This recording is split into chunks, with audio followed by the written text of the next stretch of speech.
드립니다.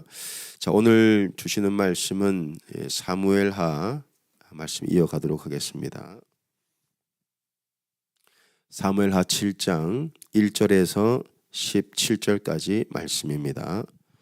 사무엘하 7장 1절에서 17절. 내가 원하는 한 가지 6번째 말씀입니다.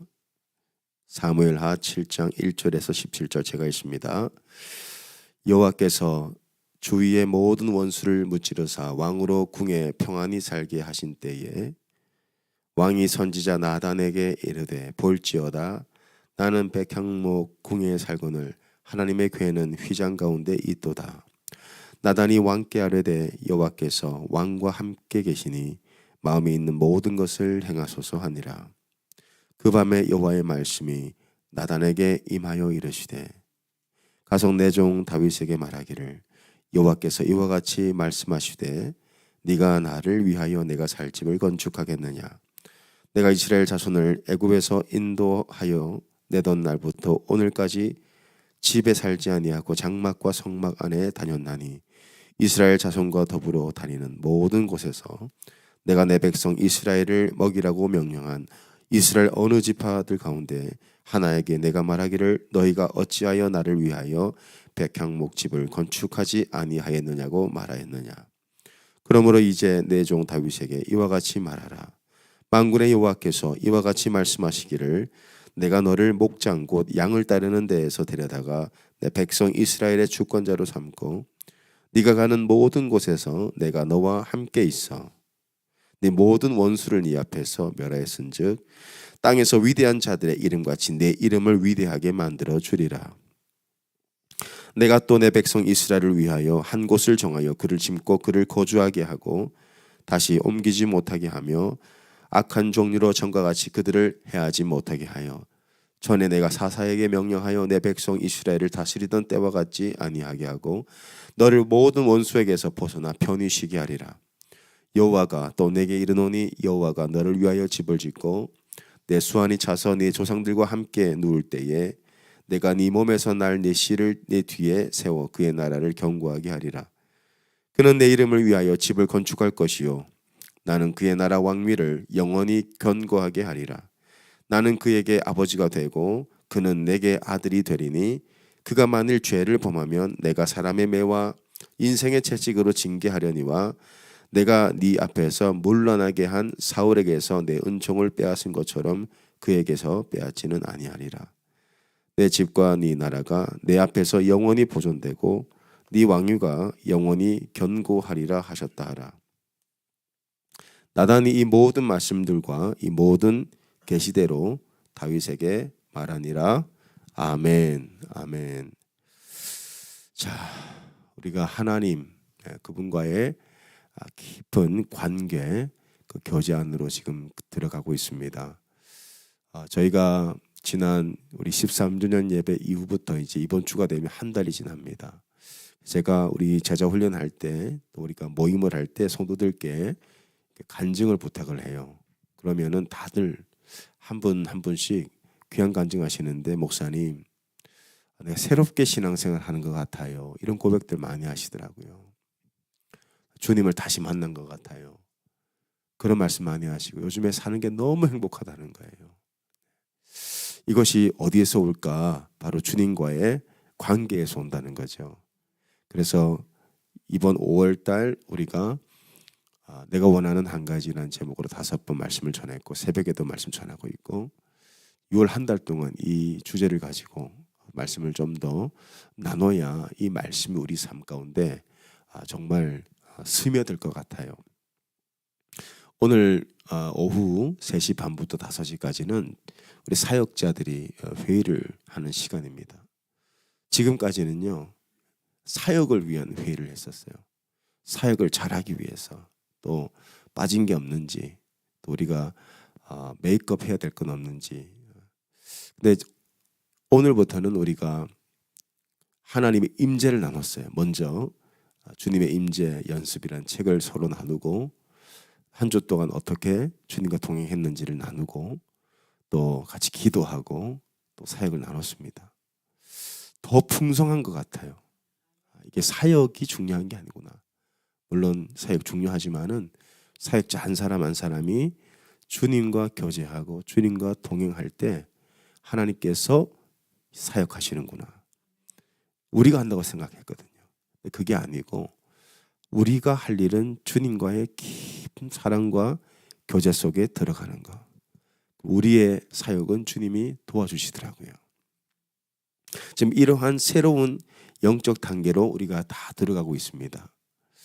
그래서 우리가 조금 더 다윗에 대한 말씀을 나누려고 해요. 자, 다윗, 우리가 한 달 전부터 다윗이 왕이 되고 여부수 성을 공략하고 그다음 언약궤를 옮겨오고 이런 말씀들을 다 나눴어요. 이제 다윗의 소원은 다 풀린 것 같아요.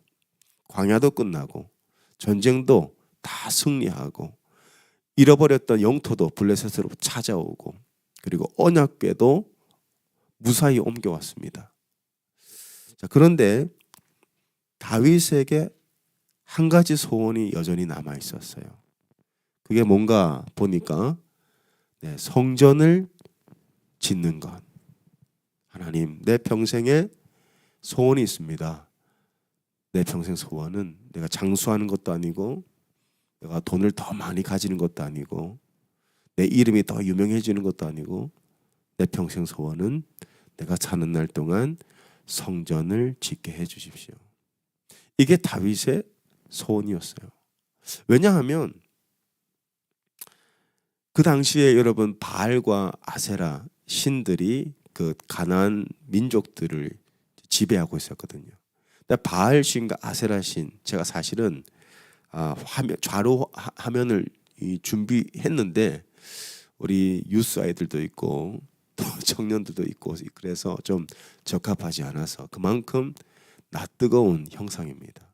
이 바알 신의 형상은요 굉장히 우리가 민망한 형상이에요. 그만큼 음란한 형상이었어요. 근데 그 신전이 얼마나 화려했는지 몰라요.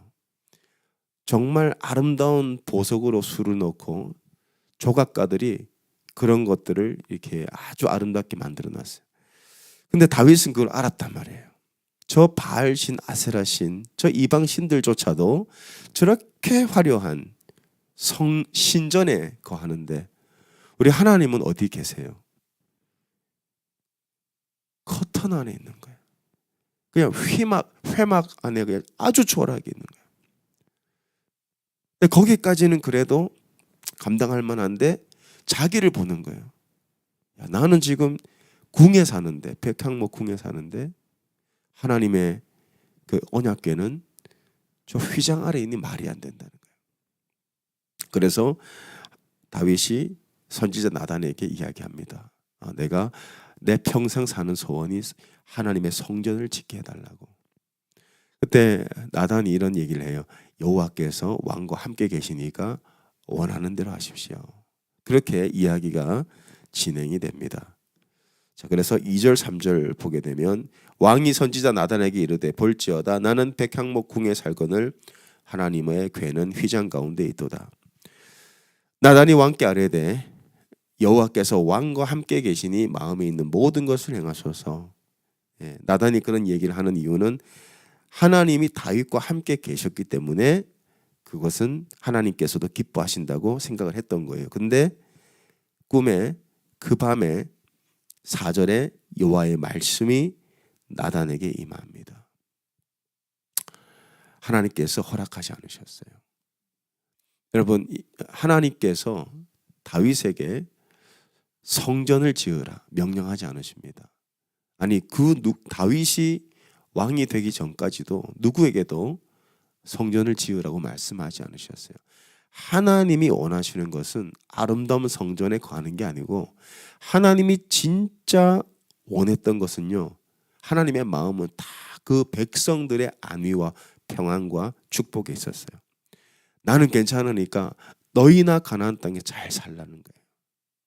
너희는 내가 주는 젖과 꿀을 받아 먹으라. 나는 너희에게 이 평강, 얼마나 주님 우리에게 평강 주시기 원하시냐면은 하나님의 도성 이름을 예루살렘 평강의 도시로 그렇게 이름을 지으셨어요. 그래서 여러분 신약 성경에 보면 바울이 쓰는 모든 서신서에 인사말이 있습니다. Grace and peace to you. 하나님의 은혜와 평강이 너에게 있을지어다. 하나님이 우리에게 주시고자 하는 것은요, 그 삶은 광야가 아닙니다. 오해하시면 안 돼요. 하나님이 우리에게 진짜 주시고 싶어하는 삶은 축복이에요. 평강이라고요. 그래서 하나님이 이런 말씀을, 내가 언제 나에게 성전 지어달라 그랬냐? 너희나 내 말에 순종해서 평강 안에 살아라. 축복 좀 받아라. 내가 그렇게 주고 싶은데 이거예요. 근데 다윗은 성전 짓겠다는 거예요. 여러분, 성전을 짓는 것은 굉장히 어려운 일입니다. 공사 기간만 7년 정도 걸리고요. 어마어마한 비용이 들고요. 다윗은 아랑곳하지 않아요. 그래서 자기 평생에 모든 재산을 솔로몬에게 유업으로 주는데 그 대부분은 성전 짓는 데 쓰입니다. 왜 이렇게 다윗은 하나님의 성전을 짓고 싶었을까? 왜 그랬을까요? 이 말씀을 잘 보시면요, 1절 2절에 보면 다윗의 마음이 우리에게 좀 전해지는 것 같아요. 다윗의 마음. 1절 2절에 여호와께서 주위의 모든 원수를 무찌르사 왕으로 궁에 평안히 살게 하신 때에, 하나님께서 다윗을 위해서 어떤 일을 행하셨습니까? 하나님은 다윗의 주위의 모든 원수를 이기게 하셨어요. 하나님은 끊임없이 다윗을 위해 일하셨어요. 근데 다윗의 마음에 뭐가 있어요? 나는 하나님을 위해 뭘 해드릴 수 있을까? 하나님은 지금까지 내 삶을 인도하시고 나를 축복하시고 내 대적을 나를 위해 싸우셨는데 나는 지금 하나님을 위해 해드리는 게 아무것도 없다는 거예요. 그것도 부족해서 나는 지금 2절에 백향목궁에 살고 있다. 왕이 선지자 나단에게 이르되 볼지어다 나는 백향목궁에 살거늘 하나님의 궤는 휘장 가운데 있도다. 하나님은 지금까지 나와 동행하시고 날 위해 일하시고 나를 축복하시고 날 대신 싸우셨는데 나는 주님을 위해 해드린 게 아무것도 없다는 거예요. 아무것도 없다. 관계죠. 나는 주를 위해 한 게 없다는 거예요. 근데 그것도 부족해서 나는 이 백향목궁에 사는데 하나님의 휘장은 하나님의 언약궤 휘장 아래 초라하게 어두운 곳에 있다는 거예요. 그 마음이 얼마나 불편한지. 다윗은 하나님을 사랑했어요. 다윗이 이 성전을 짓고 싶었던 한 가지 소원은 바로 하나님을 향한 사랑. 하나님을 너무 사랑했어요. 그 사랑이 어디서 오는 거예요? 내가 받은 은혜가 너무 크다는 거예요. 여러분, 우리가 하나님을 사랑할 수 있다는 것은 바로 그 능력은 십자가에서 옵니다. 우리를 사랑하사 십자가에 아들 내어주셨어요. 우리가 받은 은혜가 얼마나 큰지 몰라요. 그럼에도 불구하고 우리가 주님께 드리는 걸 아까워한다는 것은 하나님과 우리의 관계 사이에 이 장애가 생긴 거죠. 여러분, 우리는요 받은 게 너무 많아요. 더 드리지 못해 안타까운 마음이에요.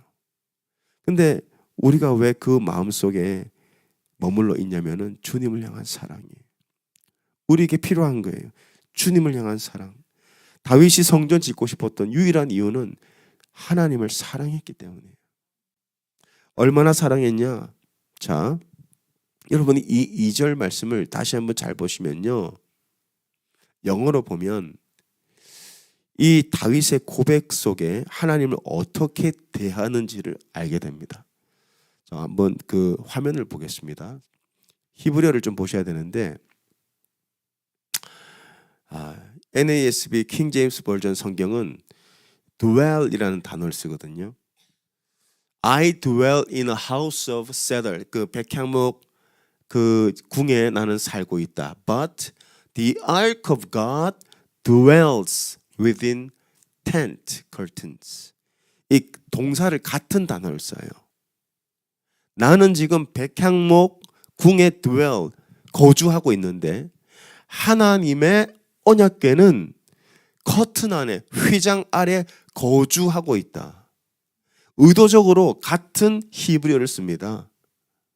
이게 왜 다윗이 이런 표현을 했냐면은 이 언약궤를 의인화한 표현이에요. 여러분, 이 언약궤는요 나무로 지어졌어요. 다윗이 그걸 몰랐을까요? 하나님은 우주 만물에 계십니다. 자, 그런데 다윗은 이걸 믿었어요.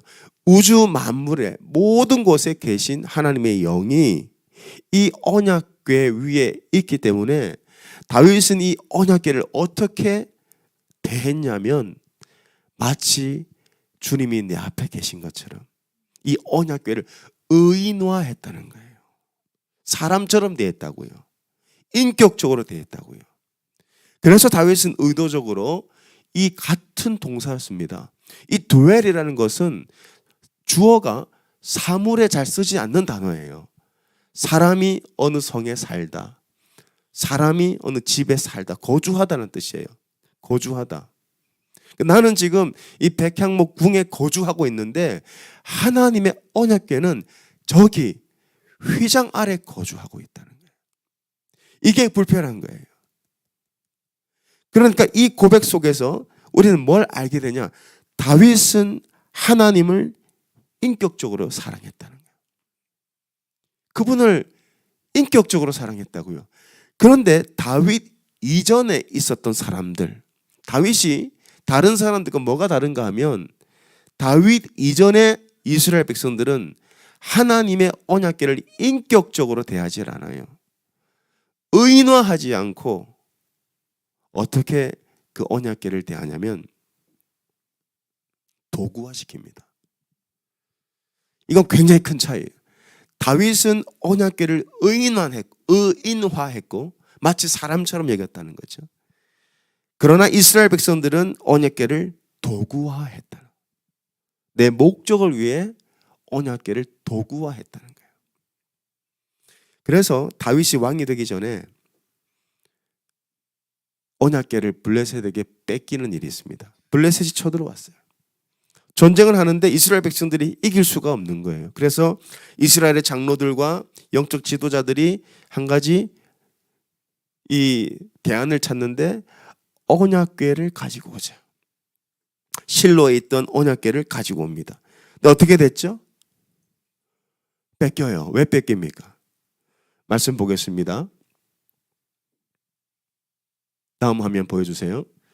사무엘상 4장 3절에서 보면 백성이 진영으로 돌아오매 이스라엘 장로들이 이르되 여호와께서 어찌하여 우리에게 오늘 블레셋 사람들 앞에 패하게 하셨는고 여호와의 언약궤를 실로에서 우리에게 가져다가 우리 중에 있게 하여 그것으로 우리를 우리 원수들의 손에서 구원하게 하자.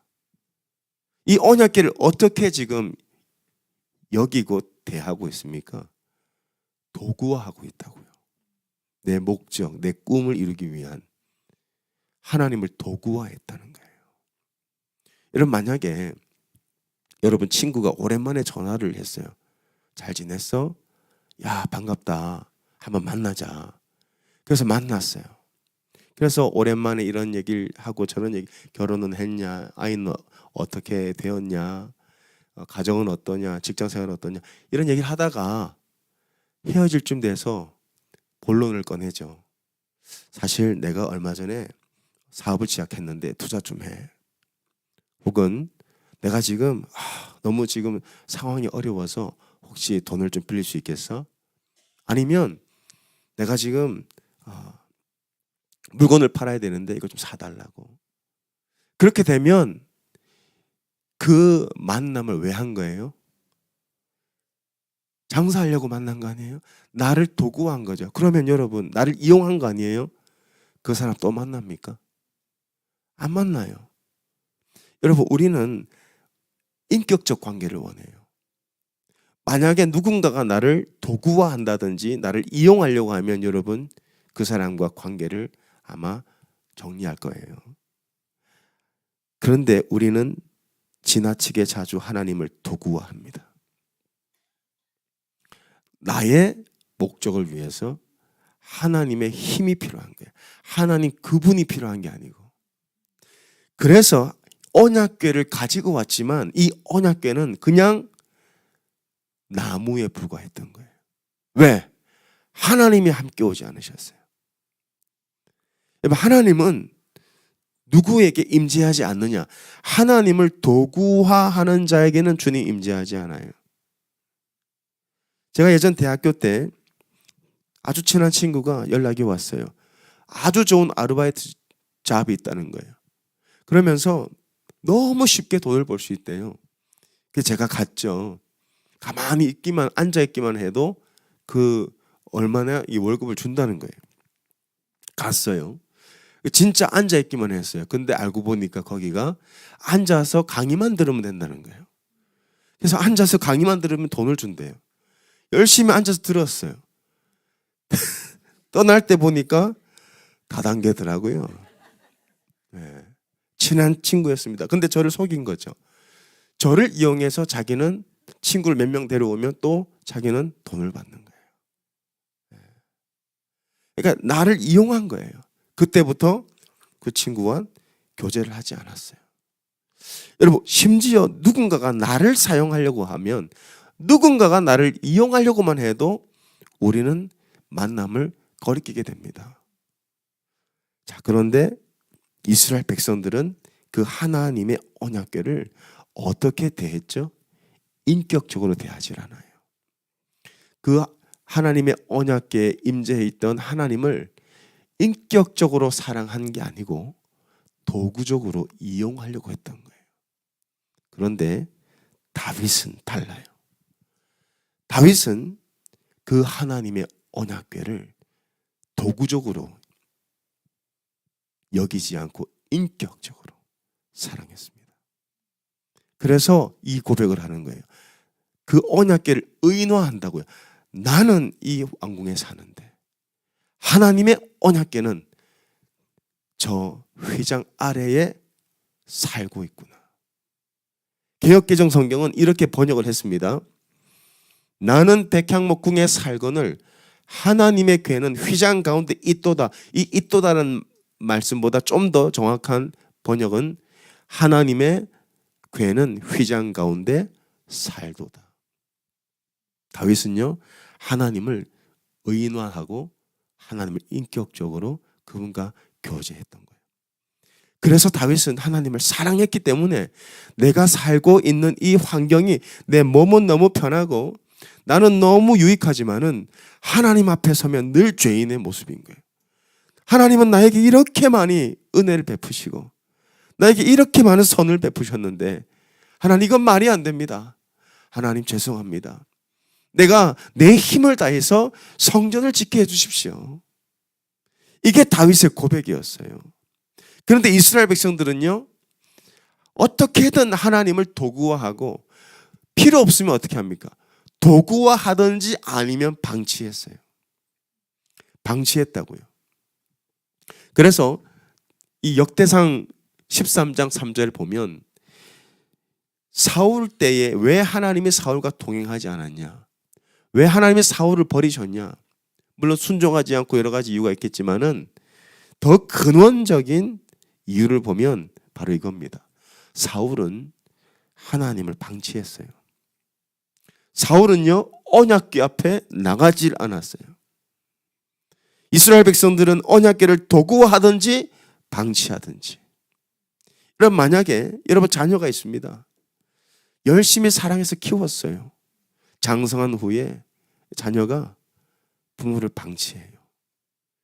이제 얻을 거 다 얻었다고 부모를 방치한다고요. 그러면 이 부모의 심정에 그 자녀를 향한 마음이 어떻겠어요? 여전히 사랑하겠지만 서운한 마음이 들겠죠. 하나님도 아마 그러셨을 것 같아요. 사울에게 선을 베푸시고 사울에게 은혜를 베푸셔서 왕이 되었는데 사울은 왕이 되고 나서 언약궤를 방치합니다.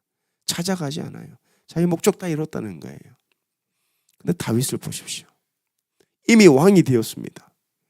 블레셋으로부터 모든 땅을 다 회복했어요. 그리고 하나님은 주위 모든 원수를 다 무찌르고 이기게 하셨습니다. 그러나 다윗은 언약궤를 결코 홀로 방치하지 않아요. 왜?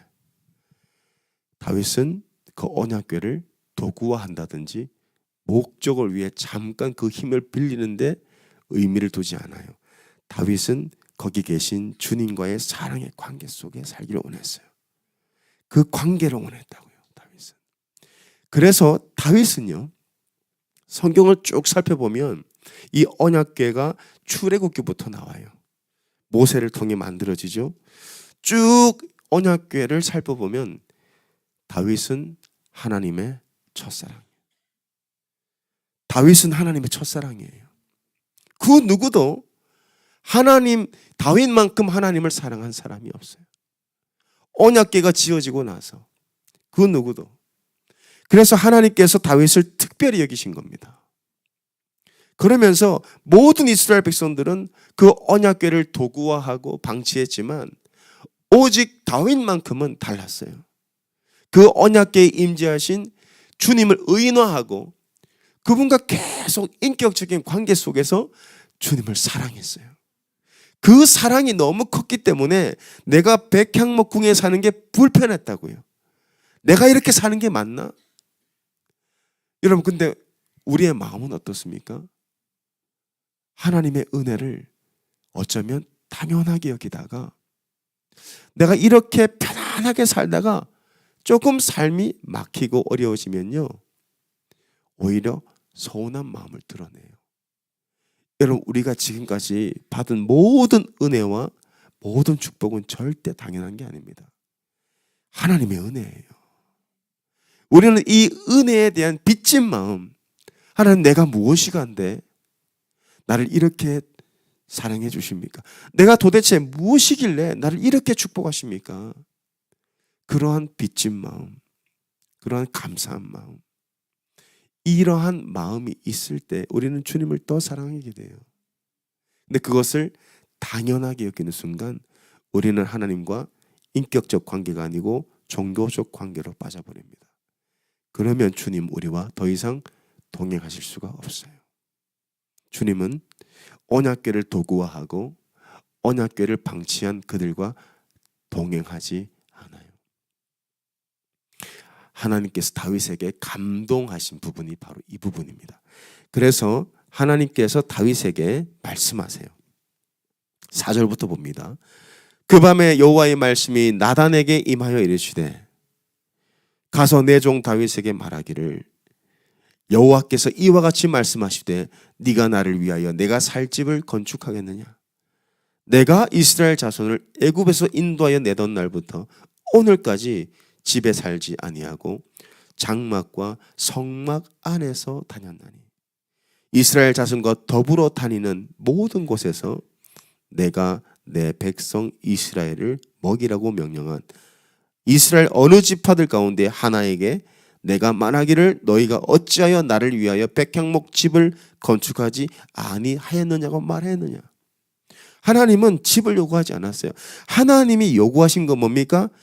큰 집에서 큰 신전이나 성전에 거하는 것이 아니고 하나님이 원하셨던 것은 그들과 동행하는 거였다고요. 그래서 하나님은 차라리 뭘 선택하셨어요? 천막을 선택하셨다고요. 바알신과 아세라신처럼 그러한 화려한 신전이 아니고 나는 천막에 살아도 되니까, 나는 휘장에 살아도 되니까 내가 진짜 원하는 것은 너희와 함께 동행하는 거야. 그래서 나는 이게 편하다고.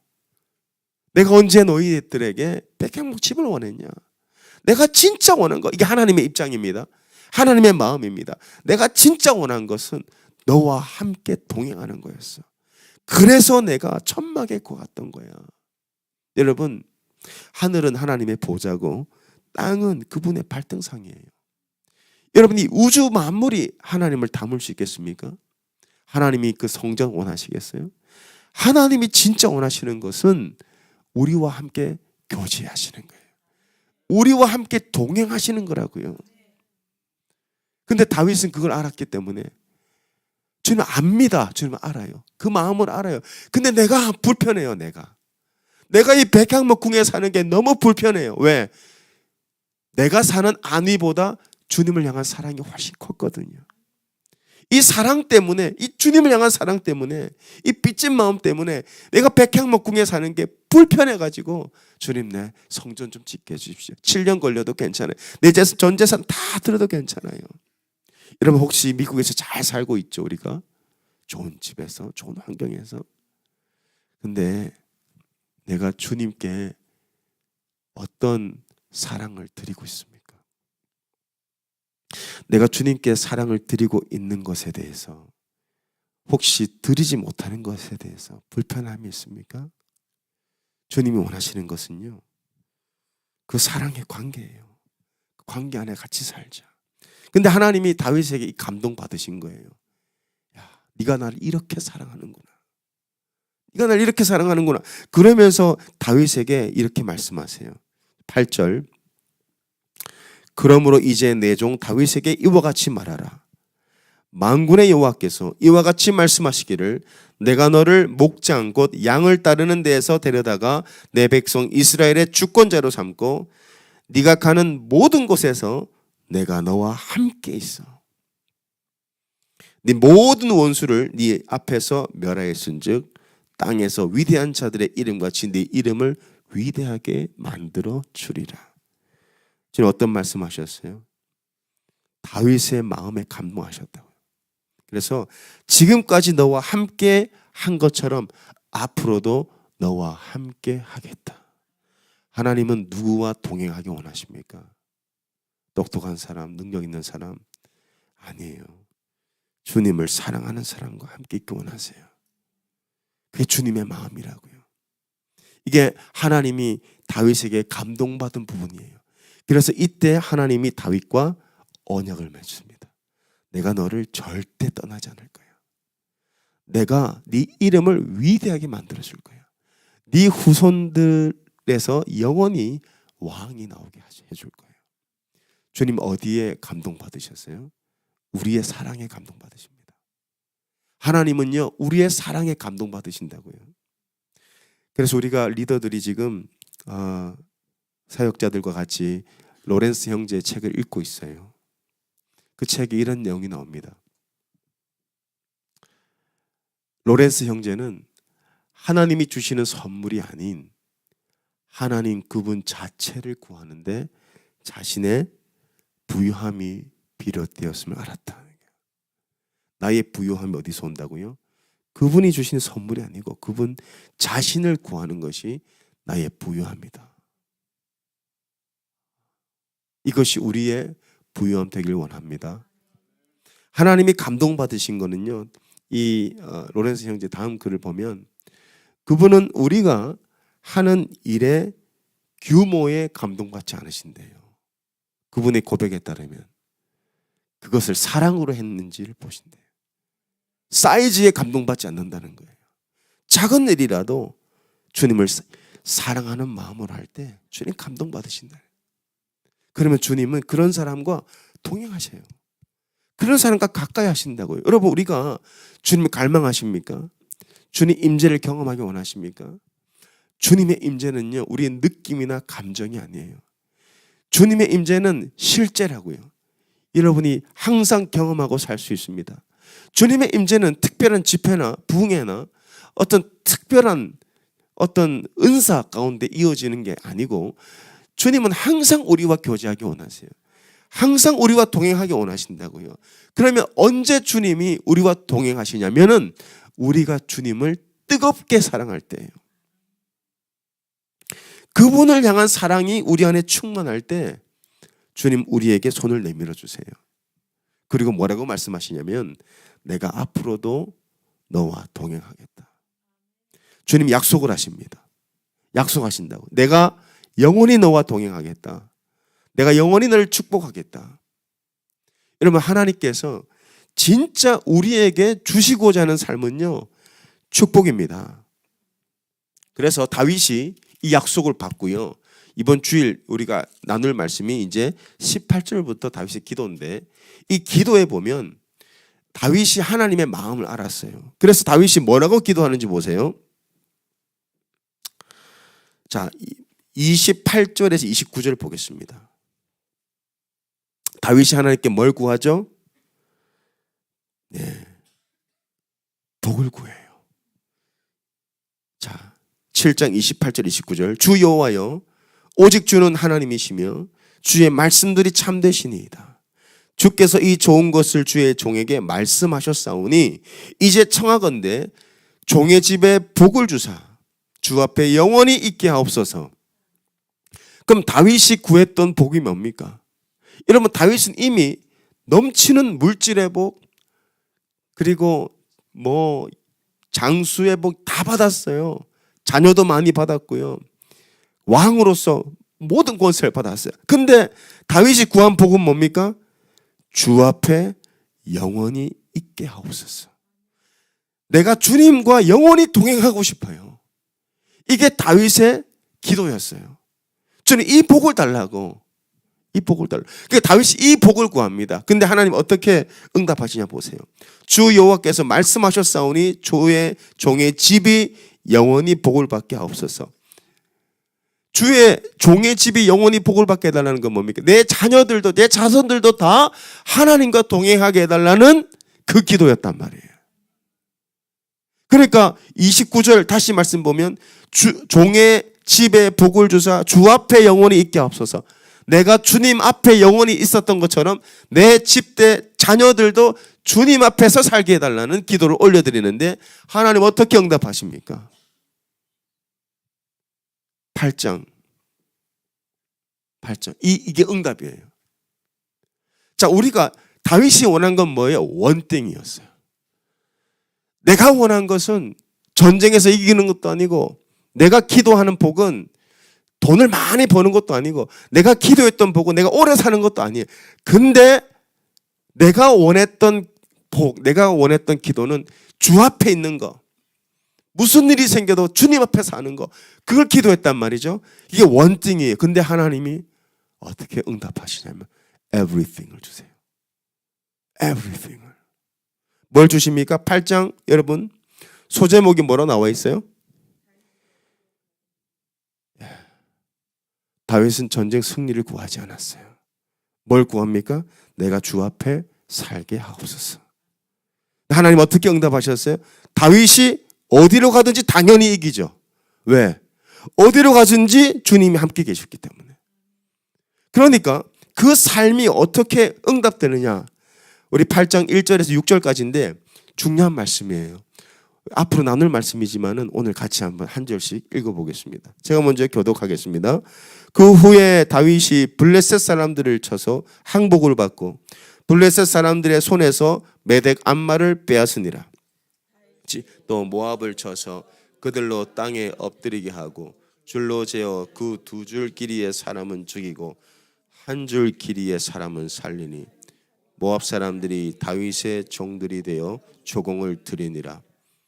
르홉의 아들 소바 왕 하닷 에셀이 자기 권세를 회복하려고 유브라데 강으로 갈 때 다윗이 그를 쳐서 그에게서 마병 1700명과 보병 2만 명을 사로잡고 병거 100대의 말만 남기고 다윗이 그 외의 병거의 말은 다 발의 힘줄을 끊었더니 다메섹의 아람 사람들이 소바왕 하닷 에셀을 도우러 온지라. 다윗이 아람 사람 2만 2천 명을 죽이고 다윗이 다메섹 아람의 수비대를 두매 아람 사람이 다윗의 종이 되어 조공을 바치니라. 다윗이 어디로 가든지 여호와께서 이기게 하시니라. 아멘. 이게 원띵이라고요. 다윗의 기도는요, 주님 내게 복을 주십시오. 근데 이 복은 전쟁에서 승리하고 재정이 많아지고 오래 살고 이게 아니고 내가 구하는 복은 주 앞에 사는 겁니다. 이게 복이거든요. 여러분, 그래서 오늘 이 자리에 이 말씀 아멘으로 받는 분들은 다 복 받은 분들이에요. 주님이 함께 하신다고요. 그러면은 어디로 가든지, 자, 이제 뭐가 바뀝니까? 대상만 바뀝니다. 블레셋에서 모압으로, 모압에서 소바왕 하닷 에셀로, 그 다음에 아람 사람으로, 아람 수비대. 이 대상만 바뀌어요. 결과는 똑같아요. 대상만 바뀐다고요. 어떤 결과가 주어집니까? 하나님께서 승리하게 하신다고. 그러니까 여러분의 지금 직면한 문제가 뭔지 이거는 중요하지 않아요. 병의 종류가 뭔지도 중요하지 않는다고요. 이게 뭐 말기암인지 아니면 가벼운 병인지 이건 하나도 중요하지 않아요. 하나님이 함께 하시면 하나님이 다 이기게 하시고 다 승리하게 하시고 못 고칠 병이 없다 이거예요. 하나님이 함께 하시니까. 하나님이 우리와 함께 하시니까 어디로 가든지 이기게 해요. 그래서 여러분들이 무슨 사업을 하든지 하나도 중요하지 않습니다. 어디서 사는 것도 중요하지 않아요. 하나님과 함께 하면 그 삶이 그 자체가 복이기 때문에 한국에서 살아도 미국에서 살아도 타주로 가도 주님이 함께 하시면 여러분 당연히 그 복을 받게 되어 있는 거예요. 그래서 우리가 구해야 될 건 뭐냐면은 주님 복을 주십시오. 복을 주십시오. 그러면 다윗이 구했던 복은 뭐예요? 하나님 앞에 사는 복. 주 앞에 서 있게 해달라는 그 복을 다윗이 구했고 그걸 구했는데 하나님이 구하지 않은 것까지 다 주시는 거예요. 구하지 않은 것까지. 그럼 여러분들 우리가 매일매일 여러분 새벽에 나와서 예배드리고 구해야 될 게 뭡니까? 하나님의 임재라는 거예요. 매일 여러분이 구해야 될 건 하나님의 얼굴이라는 거예요. 그분의 말씀이라는 거죠. 그분의 임재예요. 그 임재. 여러분 하나님과 어떤 관계를 그러면 설정해 가야 되냐? 기억하십시다. 다윗은 하나님을 인격적으로 대해드렸어요. 나머지 이스라엘 백성들은요. 하나님을 도구적으로 대했어요. 이건 굉장히 큰 차이입니다. 하나님 속지 않으세요. 이스라엘 백성들이 언약궤를 블레셋과의 전쟁터에 가지고 왔지만은 하나님은 거기 임재하지 않으셨어요. 하나님은 자기를 도구화하는 사람에게 가까이 가지 않습니다. 다윗은 하나님을 인격적으로 사랑했습니다. 그래서 하나님께서 다윗에게 약속을 하시고 네가 어디로 가든지 내가 함께 하겠다고 언약을 하시고 그 언약을 지키셨어요. 그래서 여러분 권면드립니다. 여러분 하루하루 말씀 앞에 나가고 또 여러분들 하나님의 임재 안에 살고자 애를 쓰지만은 잘 안 되죠. 어떤 목사님은 동행일기를 쓰십니다. 이거 참 좋아요. 근데 저도 예수와의 동행일기를 써왔어요. 근데 이것보다 제가 더 유익한 걸 찾았어요. 그게 뭐냐? 여러분도 한번 해보시면 좋을 것 같아요. 동행일기가 아니고 회복일기를 썼어요. 이 회복일기가 뭐냐? 자, 제가 매일 주님과 동행하며 살기를 원하는데 안 될 때가 있더라고요. 그래서 저는 방법을 좀 바꿔봤어요. 내가 어떻게 오늘 하루를 주님과 동행했는가를 쓰기보다는 그건 당연히 해야 될 일이고 내가 언제 주님의 임재를 잃어버렸는지를 썼어요. 내가 언제 주님의 임재를 놓쳤지? 내가 누구를 만났을 때 주님의 임재를 내가 놓쳤을까? 내가 뭘 할 때, 집에서 뭘 할 때 주님의 임재를 잃어버렸을까? 그걸 하루를 마무리하거나 아니면 하루를 시작할 때 주님을 묵상하면서 말씀 묵상하면서 그런 일기를 조금씩 써왔습니다. 그러면서 제 목표는 뭐냐면은 결국에는 이 일기의 분량이 조금씩 줄어드는 거예요. 그러면 24시간 주님의 임재 안에 거할 수 있어요. 여러분 동행 일기를 늘리는 것도 좋아요. 내가 어떻게 언제 주님과 동행했는가. 이걸 늘려가는 것도 귀한 일입니다. 그런데 회복 일기. 내가 언제 넘어졌지? 내가 언제 주님의 임재를 잃어버렸지? 이런 것들을 써가면서 이 양이 조금씩 줄어가야 돼요. 그러면 여러분의 삶은 24시간 주님과 동행하게 됩니다. 그 일기를 써보세요. 내가 어떤 유튜브를 봤는데 이걸 보고 나서 내 마음이 불편했어. 내가 어떤 영화를 봤는데 이걸 보고 나서 내 마음이 굉장히 불안했어. 내가 어떤 사람을 만났는데 주님의 평안을 잃어버렸어. 내가 어떤 말을 하니까 주님께서 기뻐하지 않는 것 같아. 그런 것들 써보세요. 저는 이것을 제 나름대로 제 용어로는 실패일기라고 했는데 이 어감이 안 좋아요. 그래서 여러분들은 회복일기. 어떻게 회복했는지를 쓰세요. 저는 실패 일기를 쓸 테니까 여러분은 회복 일기를 써보세요. 내가 어떻게 회복하고 있는지. 주님 임재 속에서. 그런 걸 계속 쓰다 보면요, 여러분 주님의 임재 안에 들어갈 수 있습니다. 이게 가능하더라고요. 저도 지금 넘어질 때 참 많아요. 근데 넘어지다가도 금방 회복돼요. 주님이 그걸 원하시더라고요. 여러분 주님이 원하는 건요, 우리가 얼마나 많은 일을 했냐가 아니에요. 주님이 원하는 건 뭐냐면 얼마나 주님과 같이 했냐예요. 우리는 자꾸 양을 따져요. 내가 얼마나 많은 일을 했냐. 물론 그게 나쁘다는 게 아닙니다. 주님을 위해서 할 수 있는 건 해야죠. 근데 주님 없이 많은 일을 하는 것은 결국 주님을 기쁘게 하는 게 아닐 수 있다. 주님을 떠나서 많은 일을 하는 것보다 주님과 함께 있는 시간이 훨씬 귀합니다. 그래서 베다니의 시몬의 집에서 마리아와 마르다가 주님의 임재 안에 있었지만 마르다는 일을 많이 했어요. 일을 많이 했다고요. 근데 마리아는 뭘 하고 있었습니까? 마르다는 일을 많이 했는데 마리아는 주님과 함께 있었어요. 일을 많이 한 게 아니고 주님과 함께. 근데 예수님 뭐가 더 귀하다고 하셨죠? 주님의 발 아래 있는 시간이 훨씬 더 귀하다고 하셨어요. 여러분 그 임재 안으로 들어가시길 바랍니다. 주님을 섬기는 거 너무 귀한 일이에요. 여러분 교회는요, 하나님의 집이거든요. 주님이 거하시는 성전이거든요. 그럼 우리가 교회를 섬길 때도 어떻게 섬겨야 됩니까? 나 혼자 일을 많이 하는 게 중요한 게 아닐 수 있어요. 작은 일을 하더라도 주님을 사랑하는 마음으로. 식사를 준비할 때도 주님 사랑합니다. 그렇게 식사를 준비하는 거예요. 다른 사람들에게 젓가락, 숟가락을 놓을 때도 주님 사랑합니다.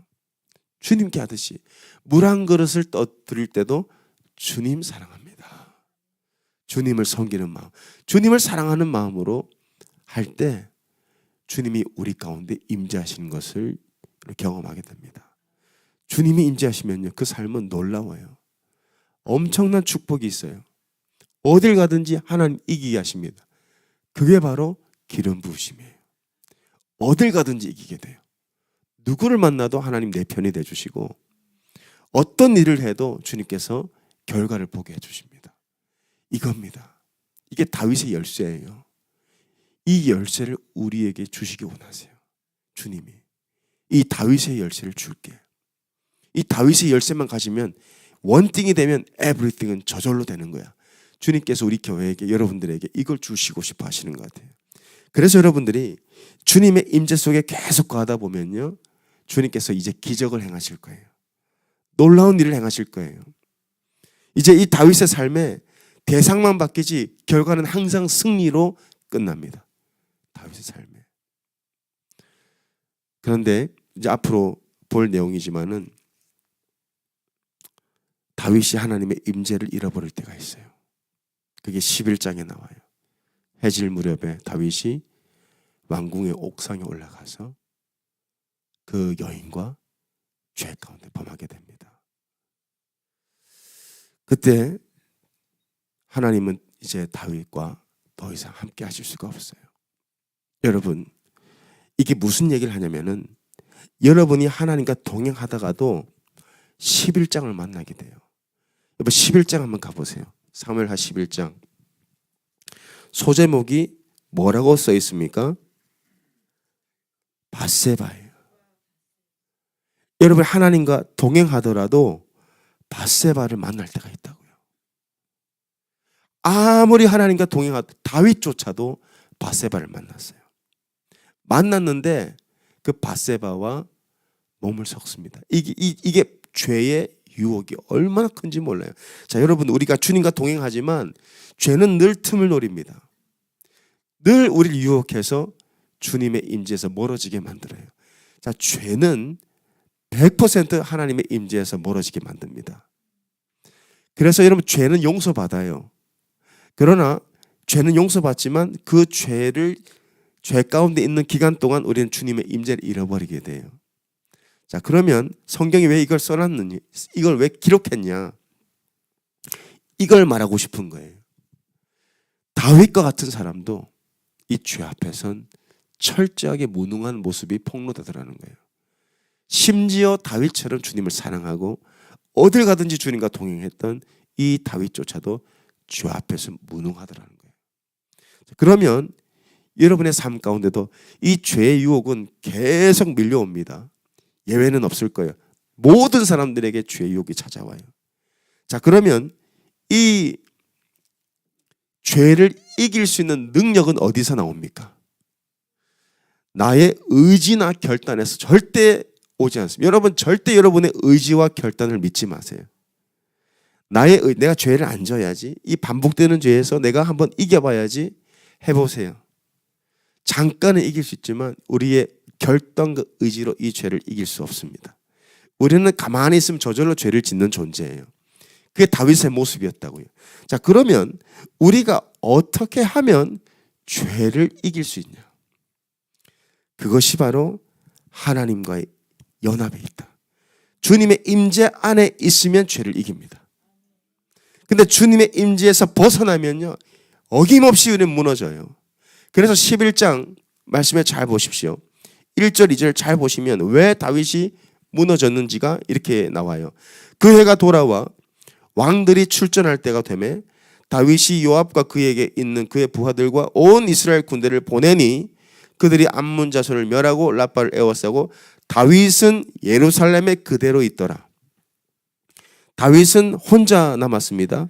군대들은 다 전쟁터 갔어요. 근데 다윗은 그때도 하나님과 함께 했어야 합니다. 그러나 2절 봅니다. 언제입니까?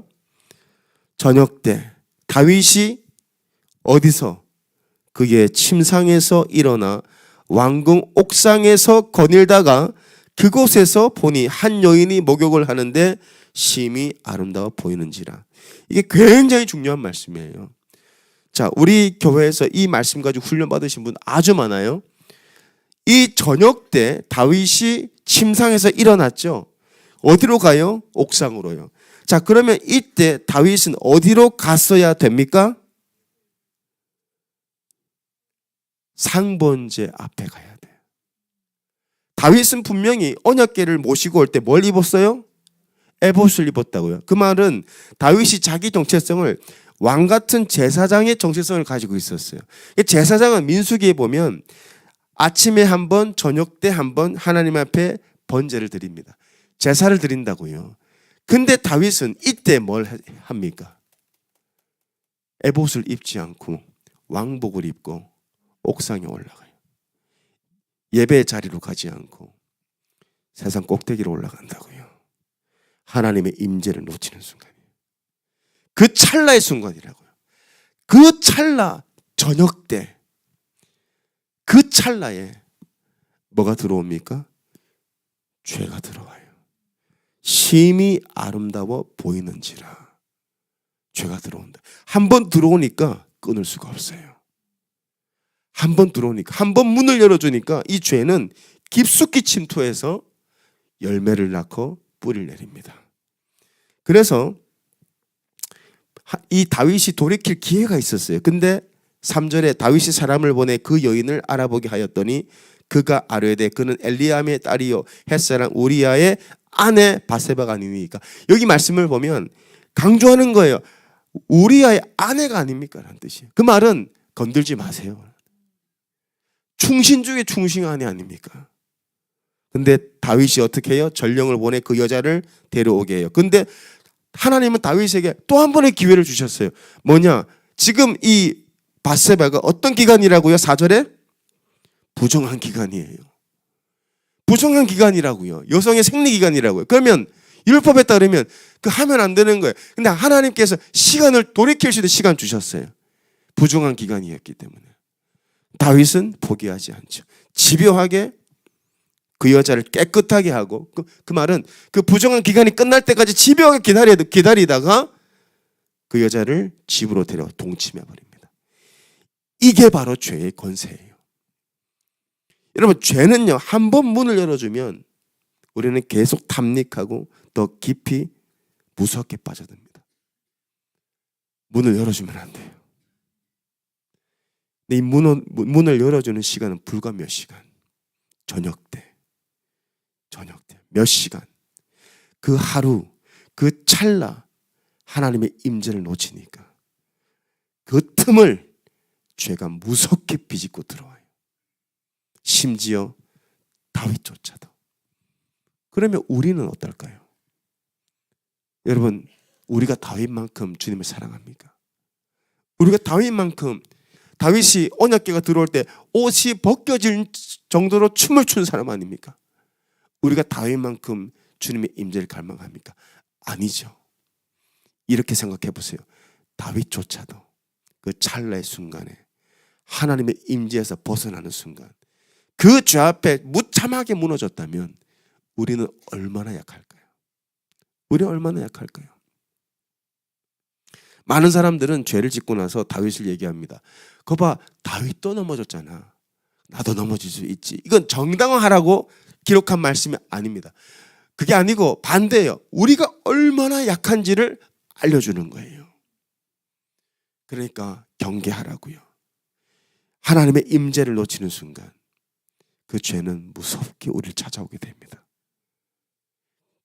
우리가 이 죄를 이길 수 있는 능력은 우리의 결단과 의지에 있지 않다는 것을 알려주는 거예요. 우리가 이 죄를 이기고 이 죄를 짓밟고 승리할 수 있는 유일한 길은 하나님 앞에 붙어 있는 것밖에 없어요. 그분의 임재 앞에 사는 것밖에 없다고요. 그러면요, 희한해요. 하나님의 임재 안에 살다 보면 죄 짓고 싶은 생각이 안 들어요. 죄 짓고 싶은 마음이 안 들어요. 그 마음 자체가 안 생겨요. 근데 그 임재에서 벗어나면 가만히 있어도 죄 짓고 싶은 마음이 저절로 생긴다고요.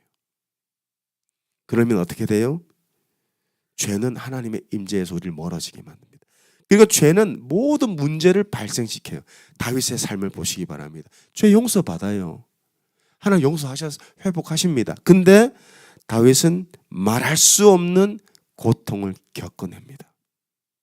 이 모든 고통은 어디서 오는 거예요? 하나님이 주시는 게 아니라고요. 하나님은 허락하시지만 하나님이 고통을 받아라 하고 주시는 게 아니라고요. 우리가 당하는 모든 고통은 다 죄의 결과입니다.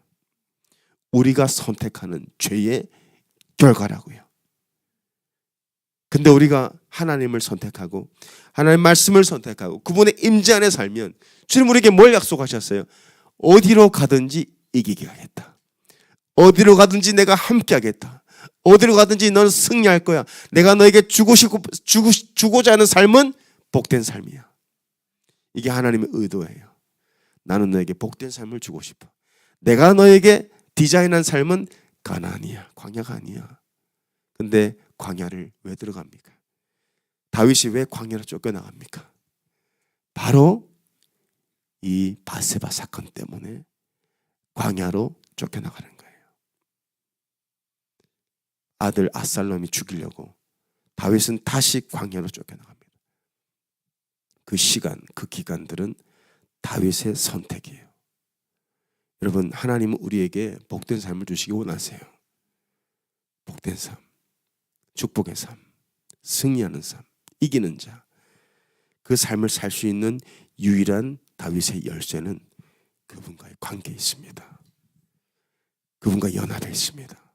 그분을 사랑하는 거예요. 주님이 우리를 지켜주십니다.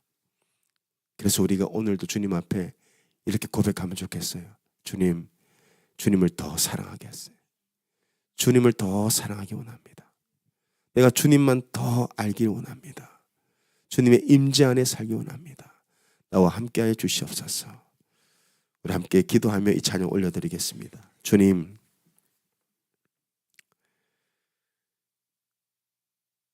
다윗이 성전을 짓고자 했던 것은 뭐가 필요해서가 아니라 주님을 사랑했기 때문에, 주님을 너무 사랑했기 때문에 내가 사는 백향목이 주님 앞에 송구하였고, 나는 이 백향목에 사는데 주님 어찌 천막 가운데 사십니까? 주님을 향한 그 사랑이 다윗으로 하여금 성전을 짓고자 하는 그 마음이 있었습니다. 주님, 우리에게 이 마음을 부어 주시옵소서. 오늘 이 밤에 주님을 향한 사랑, 주님을 향한 갈망, 주님을 향한 목마름 우리에게 부어주사 주님, 우리와 함께 하시고 어디로 가든지 우리와 동행하셔서 항상 이기는 삶, 승리하는 삶 살 수 있도록 우리를 축복해 주시옵소서. 예수님의 이름으로 기도합니다. 아멘.